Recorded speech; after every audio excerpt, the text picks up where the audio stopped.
예수님 부활하셨습니다. 예수님의 부활이 중요한 것은 우리도 그분처럼 부활할 수 있기 때문인 줄로 믿습니다. 여러분, 부활을 믿으면 죽음의 의미가 달라집니다. 부활을 믿지 못하면 죽음은 끝이지 않습니까? 그러나 부활을 믿으면 죽음이 끝이 아니고 새로운 세상의 시작이라는 거예요. 할렐루야. 맞습니다, 여러분.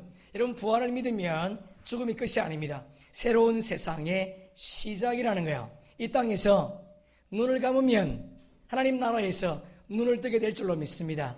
그리고 그분과 함께 영원한 천국에서 영원히 살게 된다는 거예요. 우리가 지난 새벽에 함께 말씀을 나눴던 것처럼 한편 강도가 죽으면서 뭐라고 말하는가?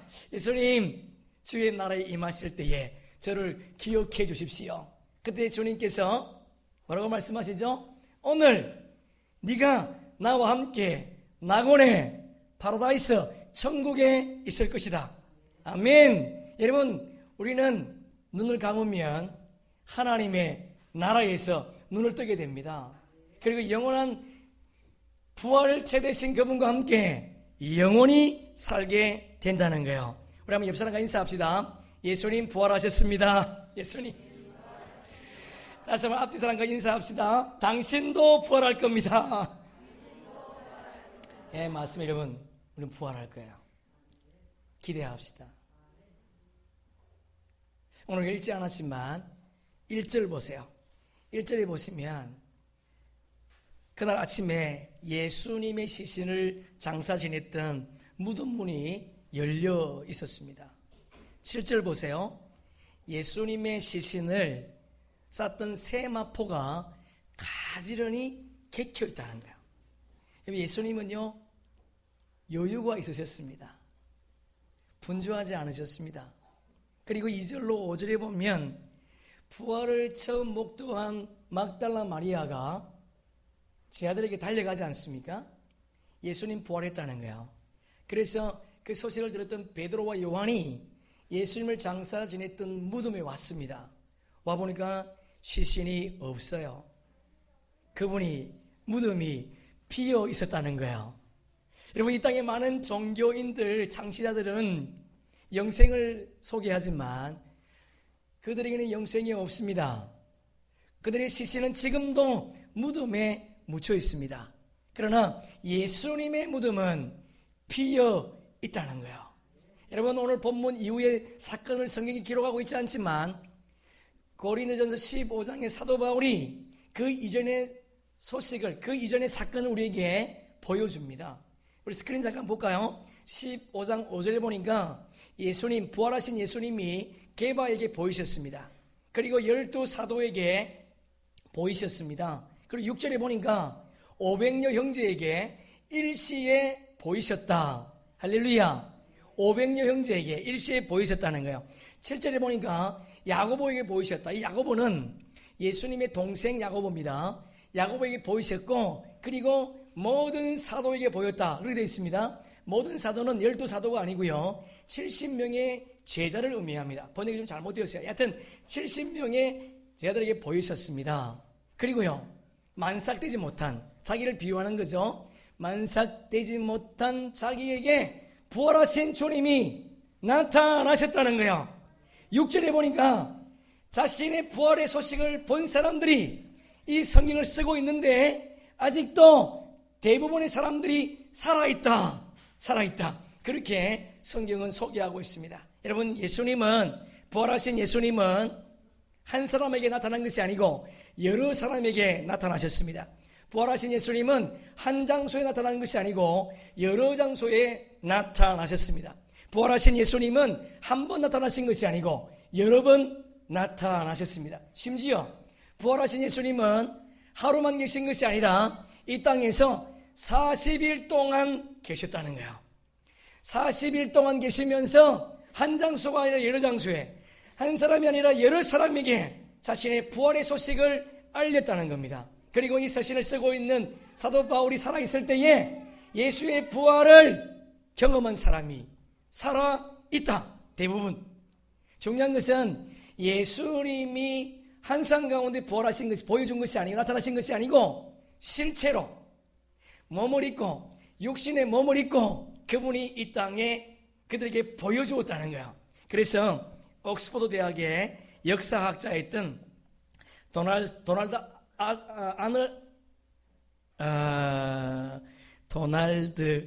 토마스 아놀드는 이런 말을 했습니다. 제가 스크린에 올려놨는데요.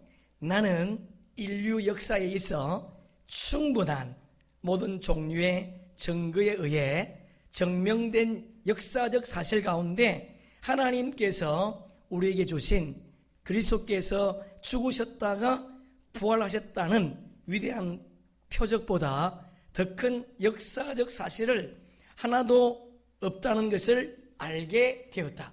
번역이 아주 좀 이상하게 되어 있습니다. 하여튼 그분의 책에서 인용한 건데요. 여러분, 부활의 확실성을 소개하면서 이분이 하는 말이 뭐냐 하면 예수님의 죽으심과 부활의 역사적인 사실은 이 땅의 어떤 역사보다도 더 확실하다는 거예요. 예를 들면 이런 겁니다. 우리나라도 역사가 있지 않습니까? 그리고 우리가 알고 믿고 있지요. 3.1운동 역사적인 사실입니까? 그렇지요? 6.25 전쟁 역사적인 사실이죠. 이런 3.1운동이나 그리고 6.25 전쟁보다도 더 확실한 것이 뭐냐? 예수님의 죽으심과 예수님의 부활 사건이다. 그것을 지금 이 역사학자가 우리에게 소개해주고 있는 거예요. 그러나 우리는 더 중요한 확신을 가지고 있지 않습니까? 더 중요한 증거가 있습니다. 우리 속에 누가 계신가요? 하나님이신 성령님이 계신 줄로 믿습니다. 예수님께서 부활하시기 전에 저희들에게 말씀하시기를 내가 떠나가는 것이 너희에게 유익하다. 왜? 내가 떠나가면 성령님을 너희에게 보내주겠다는 거예요. 여러분, 우리가 예수를 주로 고백하지 않습니까? 그분이 우리의 주라고 고백하는 것은 내 인간적인 지식이 아니라 성령께서 우리에게 그런 고백을 하게 한다는 거예요. 고전 우리 함께 읽어봅시다. 성령으로 아니하고서는 누구든지 예수를 주시라 할 수 없느니라. 아멘. 여러분, 우리가 주라 고백하는 것은 성령께서 우리에게 이미 우리 속에 계시다는 것이 증명되었다는 거예요. 이거보다 더 확실한 증거가 어디 있겠습니까? 여러분, 예수님이 부활의 첫 열매 되어 주셔서 그분이 이 땅에 다시 오실 때에 저와 여러분도 편하여 그분 앞에 서게 될 줄로 믿습니다.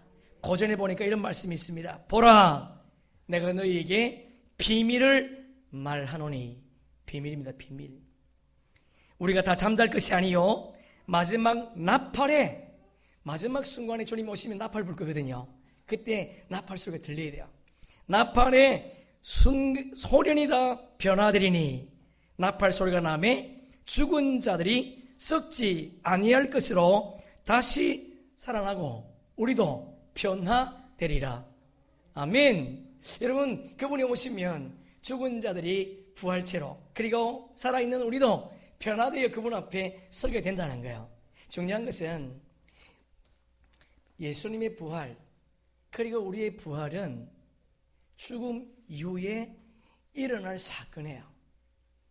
여러분, 오늘도 우리 고민이 있지 않습니까? 오늘 이 땅에 살아가는 수많은 사람들, 정말 마지못해서 하루하루를 살아가는 수많은 사람들이 있지 않습니까? 정말 삶을 포기하고 싶은 순간도 있지 않습니까? 여러분, 예수님은 우리에게 죽음 이후의 부활만 말하지 않았습니다. 삶에 정말 고통스러워서 이 삶을 포기하고 싶고 예수를 떠나고 싶을 그런 마음을 가지고 있는 그때에 예수님은 오늘을 우리가 어떻게 살아가야 될 것인가, 거기에 대해서 말씀하고 있다는 거야. 자, 우리 본문 19절 봅시다. 19절 함께 읽습니다. 이날 곧 안식 후 첫날 저녁 때에 유대인들을 두려워하여 모인 곳에 문들을 닫았더니 예수께서 오사 가운데 서서 이르시되 너희에게 평강이 있을지어다. 여러분, 예수님의 십자가 사건을 통해서 제자들이 다 흩어졌습니다. 그러나 12 제자들만 어딘지 모르지만 지금 한 곳에 모여 있어요. 그들의 문들이 닫혀 있습니다. 그들은 죽지 않았지만 죽은 자 같은 두려워 떨고 있는 어두운 방에 앉아서 죽음을 기다리는 그런 두려운 삶을 지금 그들이 살고 있더라는 거예요. 그런데 그때 예수님이 나타나셨습니다. 문을 열고 나타나신 것이 아니에요. 문이 닫혀 있는데 그분이 나타나셨습니다. 두려워 떠는 그들에게, 삶을 포기하고 싶은 그들에게, 살아있지만 죽은 자같이 살아가는 그들에게 주님이 맨 먼저 하신 말씀이 뭐예요? 평강이 있을지어다. 할렐루야. 평강이 있을지어다. 여러분, 우리가 만약에 부활했다면 누구에게 제일 먼저 나타났겠습니까? 예수님을 십자가에 못 박았던 대제사장, 아니면 바리새인, 아니면 십자가에 내놨던 빌라도에게 나타나서 내가 부활했다 이렇게 알리지 않겠습니까? 근데 예수님은 그렇게 하지 않았습니다. 맨 먼저 정말 이 땅에서 힘들어하는, 예수를 믿고 있지만 삶이 너무 공고해서 힘들어하는, 두려워하는, 어두운 밤에 주저앉아 있는 그들에게 맨 먼저 찾아가셔서 평강이 있을지어다. 여러분, 이 평강이 우리에게 임하기를 주의 이름으로 축복합니다. 삶이 힘드신가요? 두렵습니까? 두려울 때 부활하신 주님이 우리를 찾아오셨다고 하는 이 놀라운 사실을 믿음으로 받아들임으로 두려움을 이길 수 있기를 축복합니다. 우리 한번 요한복음 함께 읽습니다. 평안을 너희에게 주노니 곧 나의 평안을 너희에게 주노라. 내가 너희에게 주는 것은 세상이 주는 것 같이 아니하니라. 너희는 마음에 근심도 하지 말고 두려워하지도 말라. 아멘. 여러분, 세상이 주는 것 같지 않답니다. 여러분, 우리가 승진하면 기쁘지 않습니까? 좋은 일이 생기면 기쁘지 않습니까? 세상의 평강은 일시적인 거예요. 하나님의 평강은 영원한 줄로 믿습니다. 세상의 평안은 상대적이지만 주님의 평안은 절대적이에요. 근데 그분의 평안이 임하면 근심과 두려움이 사라진답니다. 주님의 약속의 말씀입니다. 이 부활의 주님이 우리에게 제일 먼저 주고 싶은 것이 뭐냐? 평강이라는 거 여러분 기억하시고 두려움의 자리에서 벌떡 일어서기를 주의 이름으로 축복합니다. 막달라 마리아처럼 사랑하는 자를 잃어버려서 사랑하는 자를 먼저 떠나버려 슬퍼하는 자리에 있습니까? 아니면 베드로처럼 사명을 감당하지 못하고 다짐하고 다짐했지만 또 무너져 있습니까? 아니면 엠마오 제자들처럼 낙심해서 고향 땅으로 돌아가고 있습니까? 어떤 자리에 있든 그분이 찾아오셔서 우리에게 평강을 주시기를 원하신다는 거 여러분 꼭 기억하시고 그분의 평안이 임함으로 삶의 두려움과 미래에 대한 걱정 근심이 사라지는 그런 은혜가 있기를 축복합니다. 두 번째 보니까 그분이 왜 부활하셨는가? 22절 함께 읽습니다. 이 말씀을 하시고 그들을 향하여 숨을 내쉬며 이르시되 성령을 할렐루야 아멘. 하나님께서 숨을 내신 것은 두 번 있었습니다. 하나님 우리 인간을 창조하시고 흙으로 창조하시고 그리고 생기를 불어넣었습니다. 여러분 그분이 생기를 불어넣지 않을 때에도 우리는 사람이었습니다. 활동할 수 있었습니다. 동물들도 흙으로 만들었지 않습니까? 그런데 인간에게만 하나님의 생기를 불어넣었다는 거예요. 하나님의 생기, 하나님의 성결, 하나님의 거룩성, 하나님의 영원성, 하나님의 능력, 주님의 권능을 불어넣자마자 생명이 되었다는 거예요. 그런데 아담이 범죄함으로 말미암아 그 능력이 상실되었습니다. 그런데 예수님께서 부활하신 예수님께서 우리에게 새로운 새 창조를 하셨다는 거예요. 뭐라고 말씀하시는가요? 숨을 내쉬며 이르시되 성령을 받으라. 할렐루야 아멘. 여러분 저와 여러분에게는 새로운 새 창조 하나님과의 온전한 교제를 할 수 있는 그런 능력이 우리 속에 임한 줄로 믿습니다. 우리 요한복음 함께 읽습니다. 진리의 성령이 오시면 그가 너희를 모든 진리 가운데로 인도하시리니 그가 스스로 말하지 않고 오직 듣는 것을 말하며 장래일을 너희에게 알리시리라. 여러분 빨간색 한번 보세요. 진리의 성령님, 그분이 모든 진리 가운데를 우리 인도한답니다. 그것이 어디예요? 장래일이야. 장래일. 그게 뭐죠? 주님의 재림에 대해서 가르쳐 주겠다는 거예요. 예수님이 이 땅에 오셔서 맨 먼저 하신 말씀은 회개하라, 천국이 가까웠느니라. 숨을 내쉬며 우리에게 성령을 받으라 말씀하시면서 진리의 성령께서 우리를 모든 진리 가운데 인도하시는데, 그 진리가 뭐냐? 이 땅에 살지만 이 땅에 다시 오실 주님을 기대하며 살라는 거예요. 다시 한번, 여러분, 우리가 이 땅에 살고 있지만 부활하신 예수님께서 우리에게 숨을 내쉬면서 우리를 온전케 하시고 말씀하시기를 이 땅을 주목하지 말고 저 땅을 주목하며 살라는 거예요. 그럴 때에 이 세상의 환난을 이기게 될 줄로 믿습니다. 성령의 충만한 삶을 살아내는 저와 여러분 되기를 주의 이름으로 축복합니다. 세 번째 보니까 27절이죠. 여러분, 예수님께서 두려워 떨고 있는 그들을 찾아갔습니다. 그리고 그들에게 평강을 주셨습니다. 그리고 성령을 받으라고 말씀하셨습니다. 근데 그 자리에 도마가 없었어요. 도마가 어디 갔던지 모르겠지만 예수님 떠난 다음에 다시 돌아오지 않습니까? 그때 제자들이 말합니다. 부활하신 예수님을 만났다는 거예요. 이기에 오셨다는 거예요. 그때 도마가 뭐라 그러죠? 내가 내 손으로 십자가에 못 박히신 손자국, 그리고 옆구리의 창자국에 내 손을 넣어보지 않고는 내가 믿지 않겠다. 도마의 말이 뭐예요? 너희들 잘못 봤다는 거예요. 너희들이 본 것은 실상이 아니라는 거예요. 한상을 본 것이지 실상을 본 것이 아니라는 거지요. 그래서 도마가 내 손으로 거기를 직접 넣어보지 않으면 내가 믿지 않겠다는 거예요. 근데 예수님께서 8일 만에 다시 오셨습니다.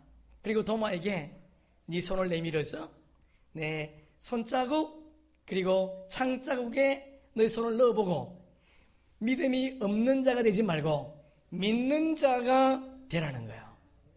그때 도마가 뭐라고 대답합니까? 여러분, 성경으로 28절 함께 읽습니다.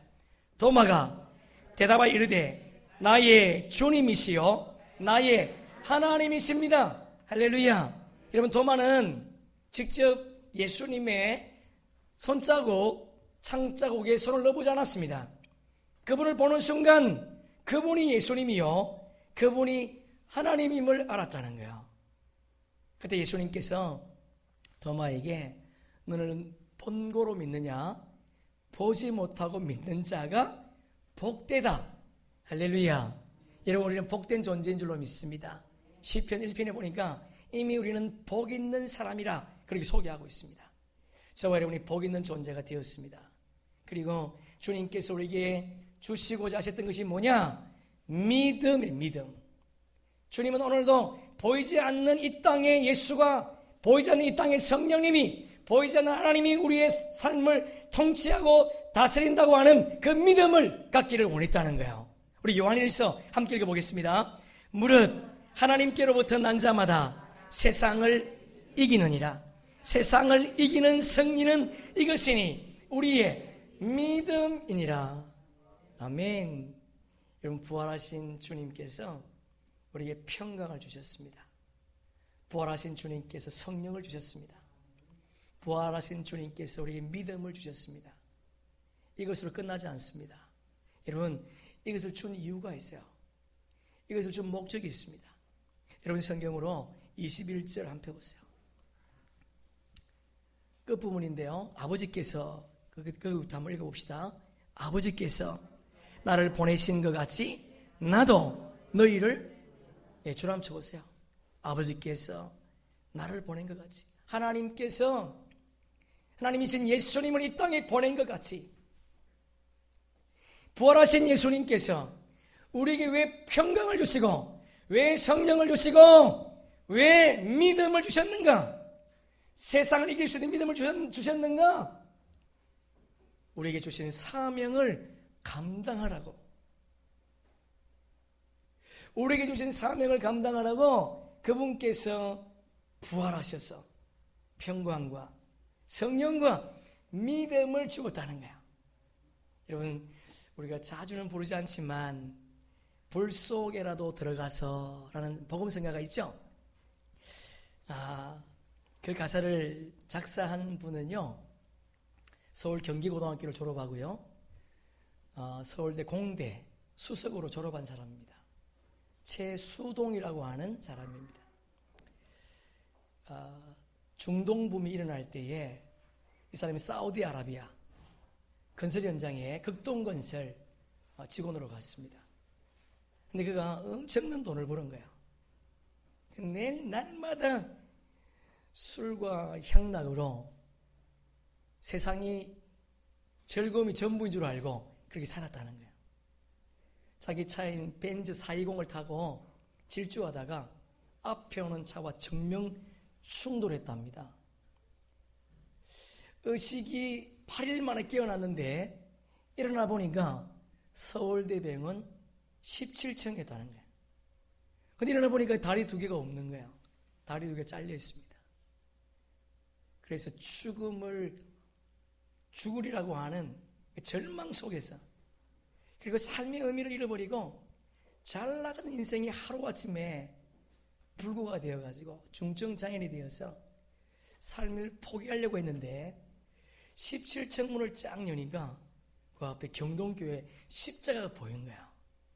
근데 하나님께서 그게 은혜를 주셔가지고 그가 하나님을 영접했습니다. 그리고 그가 눈물로 쓴 거야. 가사를 제가 한번 불러볼게요. 제약된 세상을 방황하다가 천국과 지옥도 나는 몰랐네. 고집대로 영축을 험한 세상이 왜 그리 더러운지 이제야 아네.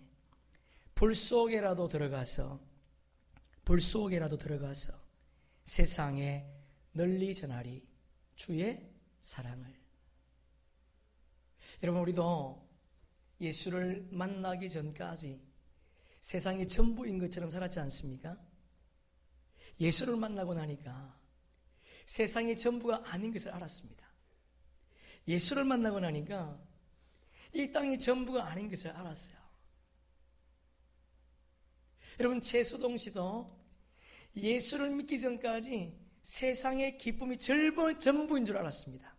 그런데 그가 예수를 만나고 나니까 지금도 자기처럼 세상이 전부인 것처럼 살아가는 불쌍한 영혼들이 보이더라는 거예요.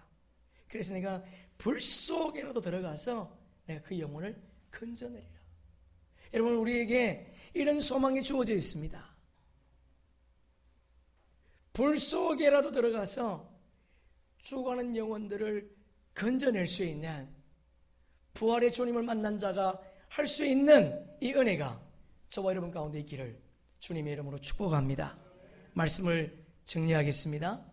여러분, 2000년 전 제자들처럼 두려워서 방 안에 주저앉아 있습니까? 삶의 의미를 찾지 못해서 스스로 자신을 포기하고 싶을 때가 있습니까? 어디를 가야 할지 몰라서 방황하고 있습니까? 여러분, 부활하신 주님은 우리가 죽음 이후의 부활만 약속하지 않았습니다. 죽음 이후의 부활이 아니라 부활하신 주님이 우리에게 먼저 주신 것이 있어요. 삶을 방황하는 우리들, 정말 이 땅의 전부인 것처럼 살아가는 우리들, 예수를 믿고 있지만 아직도 그분을 경험하지 못한 그들에게 주님은 찾아오셔서 평강이 있을지어다. 그분이 찾아오셔서 24신명 가라사대 성령을 받으라, 성령을 받으라. 그분이 찾아오셔서 우리에게 믿음을 주시면서 무너져 있는 그 자리에서 다시 일어서 예수 부활의 소식을 전하라고 하는 이 놀라운 사실이 우리 앞에 놓여 있음을 기억하시면서, 하나님, 나도 이전에 주님 몰랐을 때에 세상이 전부인 것처럼 살았습니다. 그러나 이제는 알았습니다. 부활하신 주님 만나고 나니까 이 땅이 전부가 아니요 영원한 세상에 있음을 알았습니다. 그렇다면 이제 우리 일어나 주의 복음 전하는 그런 은혜가 있기를 주님의 이름으로 축복합니다. 아멘. 우리 마지막으로 요한복음 5장 29절, 우리 창문 잠깐 나오시고요. 요한복음 5장 29절. 동선이도 좀 나와서 드럼 좀 치주세요. 요한복음 5장 29절.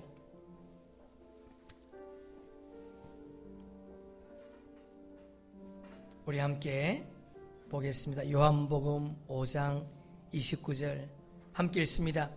선한 일을 행한 자는 생명의 부활로, 악한 일을 행한 자는 심판의 부활로 나오리라. 아멘. 많은 사람들이 잘 몰라요. 이 땅에 태어난 모든 사람들은 다 부활합니다. 이 땅에 태어난 모든 사람들은 다 부활한다는 거예요. 한 사람도 제외되지 않고 일찍 죽었든 늦게 죽었든 모든 사람이 부활할 거야. 누가복음 16장에 보니까 부자도 죽었고 나사로도 죽었습니다. 부자는 하나님을 믿는 자였습니다. 그런데 그가 천국에 있는 것이 아니고 지옥에 있는 거야. 아브라함 품에 안겨있는 나사로를 향해서 뭐라고 부탁하지요? 아버지 아브라함이여, 나사로의 손에 물을 좀 찍어서 내 혀를 좀 시원하게 해주십시오. 여러분, 예수 믿는다고 해서 모두가 다 천국 가는 거 아닙니다. 천국과 지옥이 있지만 이 땅에 태어난 모든 사람들이 부활해서 어떤 사람은 천국에서 영원한 삶을 살 것이고 어떤 사람은 영원한 지옥에서 영원한 불구덩이에 살 수 있다는 거예요. 여러분, 불 속에나 뛰어들어가서 그 영혼을 건져내지 않겠습니까? 우리가 주님께서 나를 사랑하셔서 먼저 구원하신 것은 아직도 예수 믿지 않는 그들, 예수를 믿지만 아직도 구원의 확신이 없는 그들을 향해서 주의 복음을 전하라고 하는 이 놀라운 사실이 우리에게 있다는 것을 기억하시면서 하나님, 부활의 주님 감사합니다. 영원한 천국에서 영원한 삶을 살 수 있도록 도와주시옵소서. 그리고 구원받지 못한 그들, 교회 안에 있지만 구원의 확신이 없는 그들에게도 부활의 주님 찾아가셔서 성령의 충만함을 허락해 주시옵소서. 큰 믿음 주시옵소서. 우리 그렇게 한번 기도하겠습니다. 우리 제약된